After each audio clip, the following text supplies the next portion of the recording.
October 2023 पासून शिंदे समितीच्या कामाला सुरुवात झाली। त्याचबरोबर हैदराबाद गॅजेट लागू झाल्यानंतरची परिस्थिती काय याची तंतोतंत माहिती सरकार प्रकाशित करणार नाही तोपर्यंत ओबीसी समाजात संभ्रम कायम राहील, असं प्रतिपादन ओबीसी महासंघाचे राष्ट्रीय अध्यक्ष डॉक्टर बबनराव तायवाडे यांनी केलं।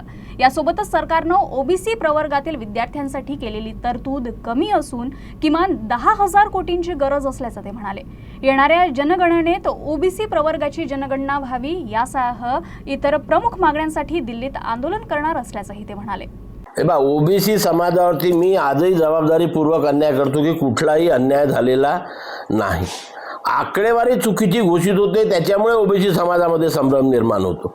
काय की वारंवार जी चुकीची आकडेवारी ही होऊ नये, न्यायमूर्ती शिंदे समितीने सुद्धा त्याची दखल घ्यावी, उपसमितीने घ्यावी, माननीय मुख्यमंत्र्यांनी महत्त्वाचं म्हणजे लक्ष घालावं याच्यामध्ये की अशा प्रकारची चुकीची आकडेवारी घोषित करून दोन्ही समाजामध्ये संभ्रम निर्माण होईल अशा प्रकारचं कुठली पावलं या सर्व लोकांनी उचलायला नको। याला 10,000 कोटीची कमीत कमी गरज आहे, कमीत कमी 10,000। प्रत्यक्षात सरकारने अर्थसंकल्पामध्ये किती रुपयाची तरतूद केली? 4,600।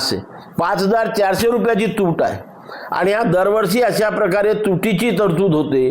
प्रत्यक्षात जेवढे पैसे पाहिजे तेवढ्याची होत नाही आणि म्हणून मला सांगा 2024-25 वर्ष संपून आता 25-26 संपत आलेला 31 मार्चला, परंतु ओबीसीच्या विद्यार्थ्यांना स्कॉलरशिप मिळालेली नाही। केंद्र सरकारने जे ओबीसीची जातनिहाय जनगणना केलेली नाही त्याची मागणी घेऊन की येणाऱ्या जनगणनेमध्ये ओबीसीची जातनिहाय जनगणना करण्यात यावी, ओबीसीचा कॉलम त्याच्यामध्ये टाकावा। यूजीसीचं जे बिल पारित केलं होतं SC ST ओबीसी विद्यार्थ्यांच्या हितासाठी